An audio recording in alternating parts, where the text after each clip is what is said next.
Welcome to Reasoning Sessions. I'm your host, Malik Muhammad. Thank you for joining us. This week, we are blessed to have two wonderful ladies in our presence, and I use the adjective wonderful simply because on Reasoning Sessions, it's always good to have this discourse with persons whose minds I admire. So to my right, we have Dr. Aylin Kunter, who's a lecturer and a woman of many talents. And to her right, and to your immediate left, we are blessed with Miss Janice Whyne.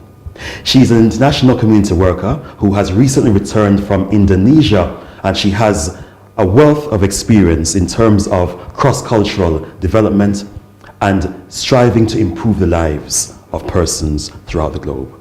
Aylin, Janice, welcome to Reasoning Sessions. Thank you. And thank you both for being with us. Pleasure. You know, in this day and time, as I mentioned in the introduction, in terms of your international work, Janice, and of course, Aylin, your work in developing the minds of persons. I know you focus on spirituality and well-being in your work.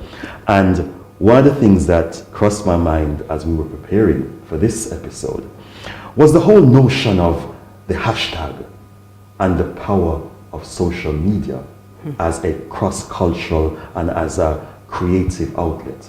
And this hashtag, Black Lives Matter.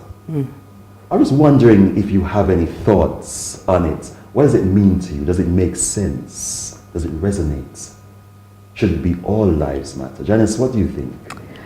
Yeah, I mean, that's a good question. I was reading an article about the recent protests in Australia, the Black Lives Matter there. And for me, one of the things that really came up was just thinking about how this movement, Black Lives Matter, has it's crossed borders really. It's extended its reach, and I think if it hasn't already become global, it's definitely becoming global. And I thought, to my mind, I thought that's a really great example of a collection of voices coming together. You know, I kind of actually thought almost of a crescendo of voices who are in a shared struggle, and they feel that they have experienced something similar, or they are strong sympathizers of it. So for example, I even read that there was a hashtag Palestine to Ferguson. Wow. So that was related to what happened with, is it Michael Brown, I think, the police officer who killed him wasn't indicted and stuff. And so you've got people in Gaza, Palestinians who are facing violence there, feeling connected to those in Ferguson. I thought that that is an amazing kind of collaboration, almost I don't know if you remember the joining the dot pictures that we used to do, like when we were kids and stuff. So almost a joining of the dots around the globe of people who are experiencing discrimination in one form or another. And I also kind of thought it was really interesting that whether intentionally or not, hashtag Black Lives Matter seems to be providing a platform or a capacity for other people to share on their specific struggles, kind of the struggle within the struggle. So like if we go back to the Australia one, it mentioned that there were quite a few people from the Aboriginal community who took that opportunity to basically say, government of Australia, you are, in a sense, they were almost calling them out and saying, you are guilty of discrimination towards us. And I think there was a woman who even said something like, you know, we've been facing genocide for like 200 years. And so whether intentionally or not, it's as if other people have had an opportunity to articulate their struggles because it's, I don't know, it's gained such a momentum and stuff. So yeah, just those are kind of things that were kind of dotting around in my mind. Yeah, because the thing is, Aylin, I know that you did your doctorate as part of your doctorate was an ethnographic study of the visual representation of culture, right? Yeah. How would you weigh in on this in terms of the whole hashtag and the influence of the whole Black Lives Matter movement? What's your perspective on it? I think drawing on what you've just said, the hashtag is very much a visual representation of people's struggle in different parts of the world. And I think it's becoming a way in which people are able to shine a light on their own issues and struggles within their own contexts. And I think it's emerged quite organically and quite naturally through a need. So we've had some major events, but I think there are so many other, you know, less publicised events that are almost benefiting from this hashtag, and people are talking about these issues, and hopefully there will be some really beneficial social movements that can help these groups within certain communities, or as you say, internationally. So is there also a humanity link to all of this? Yeah, I think so, definitely, because I think that I think maybe that's why I kind of had that sense of almost a crescendo of voices and they're connecting together, because I think that, you know, you've got people in Palestine connecting with people in America, you've got people in Ethiopia connecting with people in Australia. So I think it's that kind of, it is that common humanity where maybe people have been talking about this for ages, and a bit like Aylin said, here we now have an opportunity, organically, people are saying, we can get in on this and actually vocalize more what is happening, because you're seeing what's happening in a sense to your brothers and sisters who you may never have met, but you understand the struggle in one degree to another and stuff. And so, yeah, I think it really is a reflection of humanity kind of coming together in a sense, and it's not going away. I read something that said that the Black Lives Matter, that's in the last 729 days, there's been like over 1,300 demonstrations of one kind of another, and this kind of kicked off in 2013. So it does not seem to be going away. It actually seems to be growing, and as I said, very organically. So yeah, people are definitely connecting with it in one way or another. Yeah, hopefully it will retain its momentum as well. It won't be diluted. That's the thing, you see, because when it comes to issues of race, there is always the emotive reaction. Yeah. But how do you sustain that? You know, and in terms of for our involvement, whether it be through the media or through having discussions, do you have a view as to how the narrative ought to be? Should it always just be racially focused, or should the focus be humanity focused, or a combination of both? Do you have any views on that? I think inevitably the two go together. They will go hand in hand, and I think the only way in which it can kind of retain, as you say, there is an emotive, there's a reaction, and unfortunately sometimes that can fall away when people kind of, something else comes along, a different hashtag comes along. And I think we need a reaction from people who can make a difference, from policymakers, from people who have power within society, so governments and leaders within society, really. And I think that's what needs to happen. It needs to kind of be taken seriously, because it's becoming a real problem in lots of, as you say, lots of parts of the world, and it shouldn't be forgotten now, I think. And as you mentioned, parts of the world, I wanted to also hear your thoughts on an article that I read recently, which you have been privy to reading yourselves. And in certain parts of the world, especially among Hindu culture, the cow is sacred, beef is sacred. And this article that we read in Uttar Pradesh in India, where a gentleman was killed because he was found guilty of possessing some beef in his refrigerator. And the interesting thing is that the defense attorneys were saying, okay, fine, if it indeed was beef, after checking the forensics, then we understand why he would have been killed, and it's reasonable because the cow is sacred. How much of this has to do with cultural norms? Should they be respected, or is it simply taking it way too far?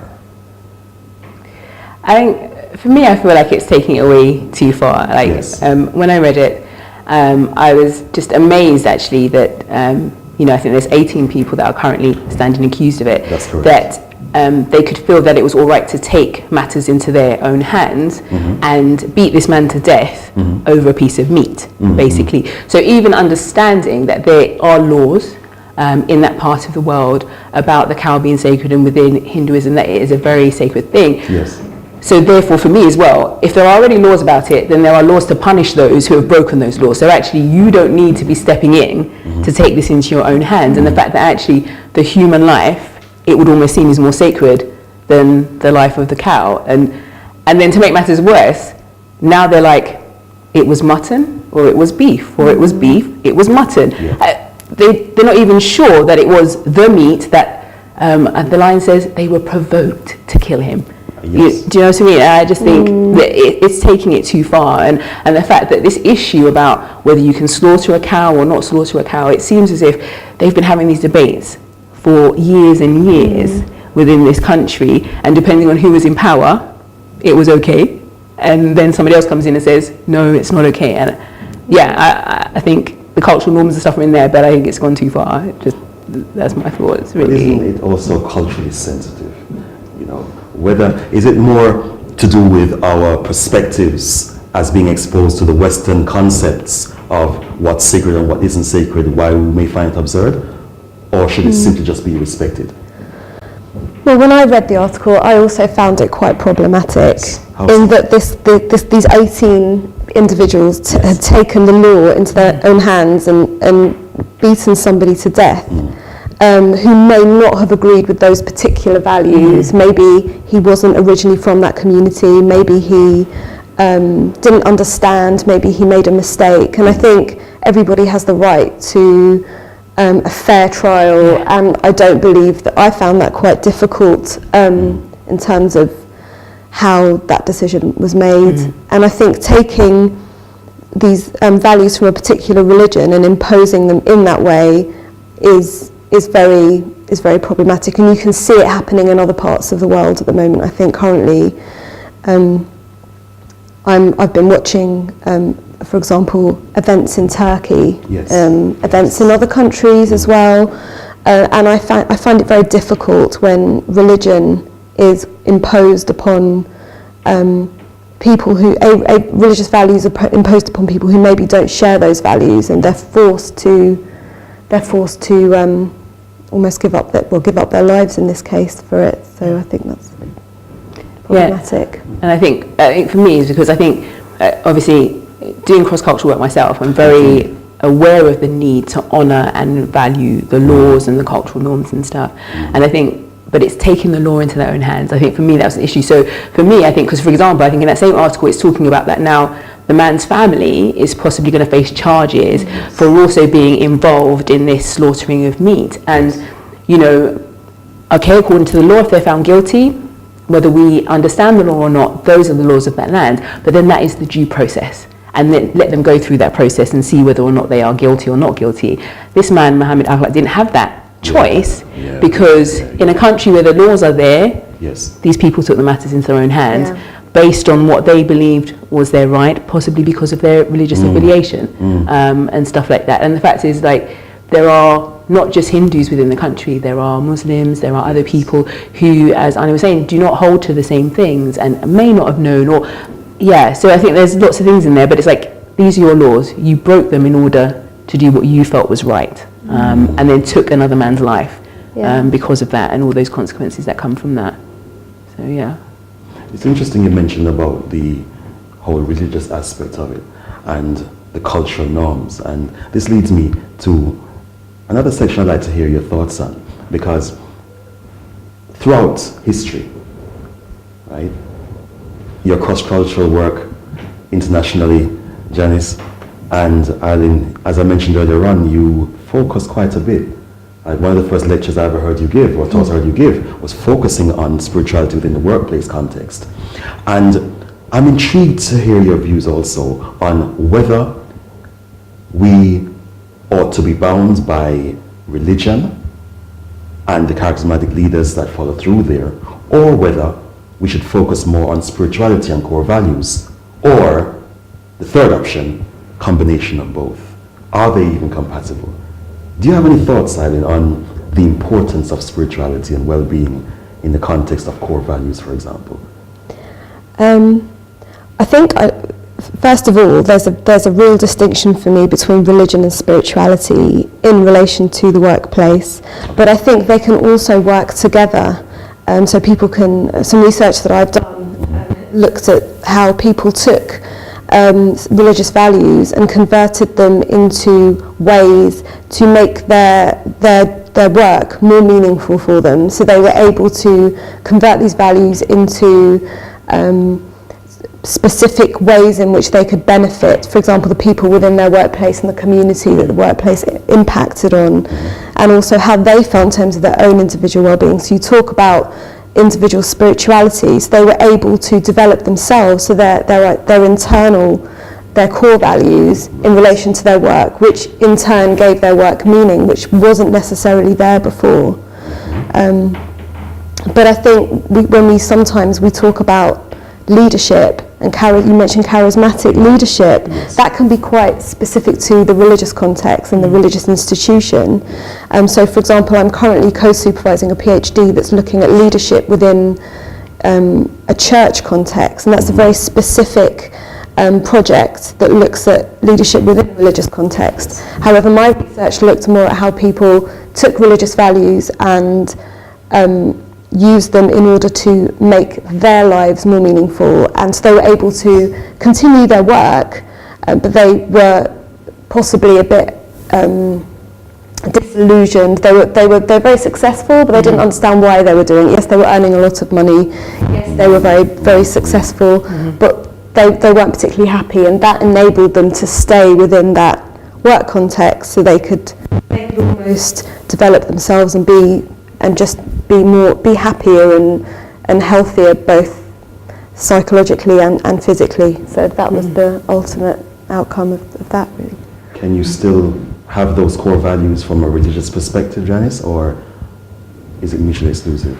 See, I'm really glad that there was a third option, because for me, the first question would have been, does it need to be an either or a both and, dash with your brain engaged? Okay. And I'll give some of that, because for me, I think that just religion in terms of its purest form, what it is supposed to mean, is about people who have some kind of a belief in a god or gods, or want to have some kind of connection to the divine, and there's spirituality right there, and the fact that, you know, you think about having a core set of beliefs and principles and teachings which often do feed into that sense of community and having meaning and those kind of things. And so I think that in the best version of itself, it doesn't need to be mutually exclusive. It can be a both and. But I would say with your brain engaged, because I do think that there is a danger that, whether it's because of charismatic leaders who maybe don't have the right focus, or are really actually not a servant leadership model, but actually serving themselves, or that kind of thing, that religion, doctrine, certain leaders have led people down some very dangerous paths. And a cousin of mine, we talk sometimes, you know, I grew up in the church, I'm a PK, I'm a pastor's kid, and so we have different, I am, for my sins, and we have different conversations sometimes about church and coming together for collective worship. And one of the things that she talks about is she doesn't understand how when people come to church or any other kind of form of collective worship, they seem to check their brain at the door. So people who in their workplace are people who would ask questions, who would read stuff for themselves, can sometimes come into a collective form of worship, and it's as if they just sit there and just completely receive what's being said. And as a woman of faith myself, I do believe that you need to have faith in the process, and faith in the things that you have said you want to adhere to. But you're not expected to switch your brain off or check it at the door. You're expected still to know this stuff for yourself and to search it for yourself and that kind of thing. So I do think that yes, it can be a both and, but you need to make sure your brain is also engaged, so that you're not just swallowing everything that's being said, particularly because as humans, we can mess stuff up, and there are people within the positions, whether that's in religious constructs or leadership positions, who do abuse that. And if you're not careful, if you're not thinking, you can get kind of carried away in a path you don't want to be carried away on. But I would imagine it's difficult sometimes to be religious and think, some would argue. I think only if your brain has been checked at the door, because I think that if you have a concept of us as humans who are created or who have evolved in some way, we have a thinking part of us, we have the emotional part of us, we have the spiritual part of us, and we're supposed to bring all of those in an appropriate way to the different contexts that we're in, and stuff like that. So I think that it shouldn't have to be like that. I think that some people, and I don't know why it is, and I think that's my cousin's point that I shared, that I don't know why it is that sometimes when people get joined into collective worship, that they switch off. And I don't know if sometimes it's cultural as well. You know what I mean? Being in Indonesia, it's quite a high status culture, for example.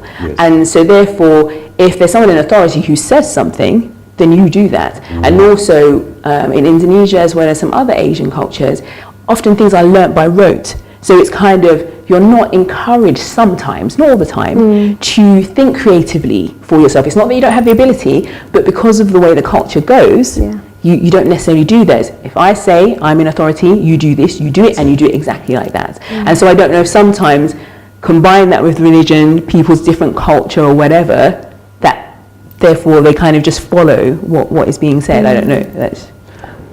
I think it depends on your own experiences as well, and your own background and what you've kind of read and understood.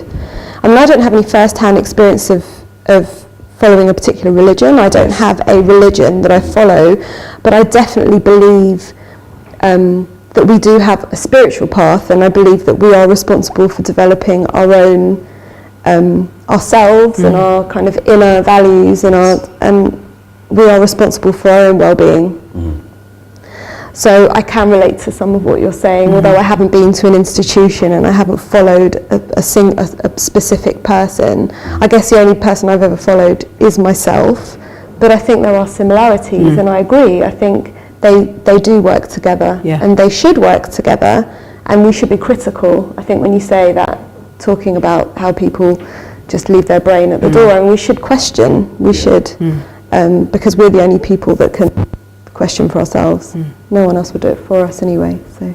And just to give us some empirical data, on your findings on your report, in terms of well-being and spirituality in the workplace, did you find that persons who had core values were much more productive, or was there no correlation between the two? I think measuring in terms of productivity is a little bit problematic, because organisations measure their productivity often by, it could be sales targets or how much profit they're making.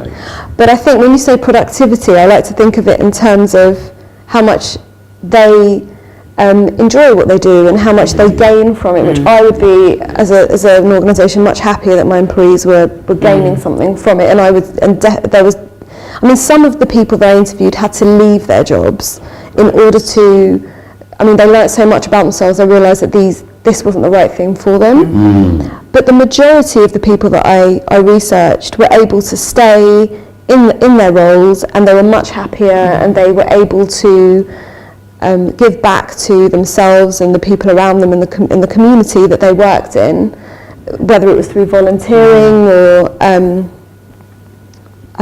contributing in some way towards others. And they were able to stay in those positions as well, and their well-being was enhanced by these experiences, definitely. So the beautiful thing is that from we're living our truth, and we do not leave our brains at the door, and we're able to look at productivity in a holistic manner, then we do benefit. Oh, that's beautiful. Listen, before we close up this session, there's a question I normally ask my guests, and I would be remiss in my duty if I didn't ask you both this, right?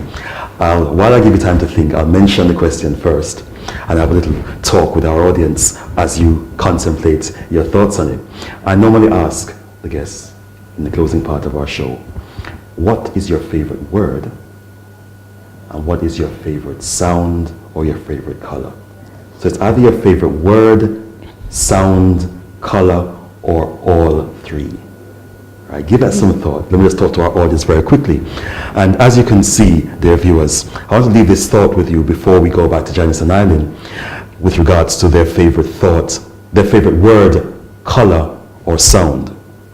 And what I want to share with you was just a brief quote from Stephen R. Covey. He says that interdependence is a higher value than independence. This is what we live by here on Reasoning Sessions. It's always a cooperative collaboration, hence the beauty of what you share with us just now. I'll be back with you in a moment, but for now, Janice, Aylin.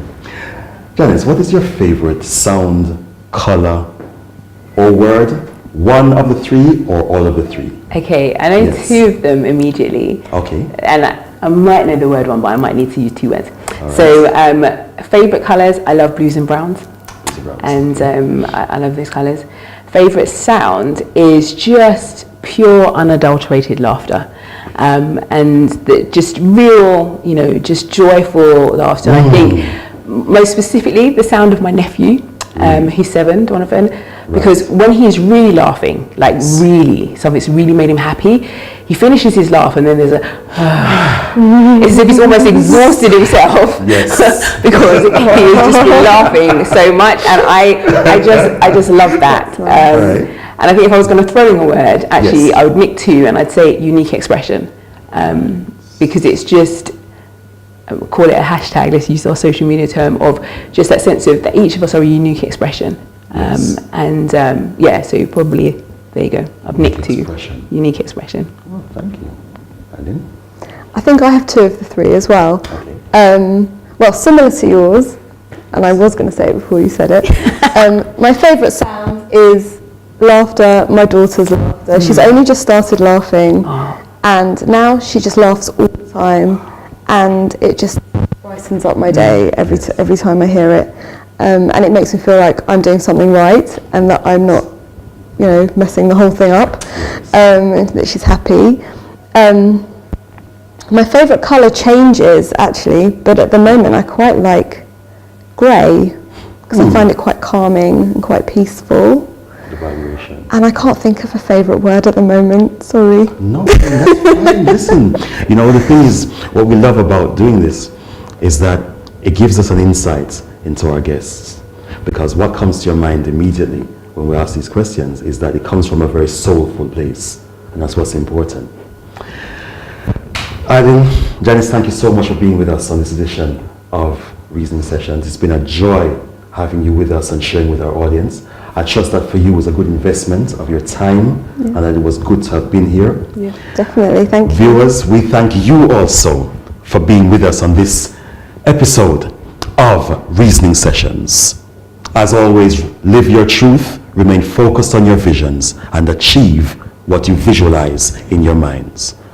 Until the next episode of Reasoning Sessions, on behalf of the entire team here at iDeLIck.com, our creative director, Trevor Fogar-Griffiths, and our guests, Dr. Aylin Kunter and Ms. Janice Whyne, we thank you for being with us.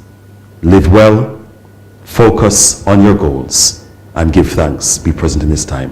Thank you for watching. Peace and blessings. How was it?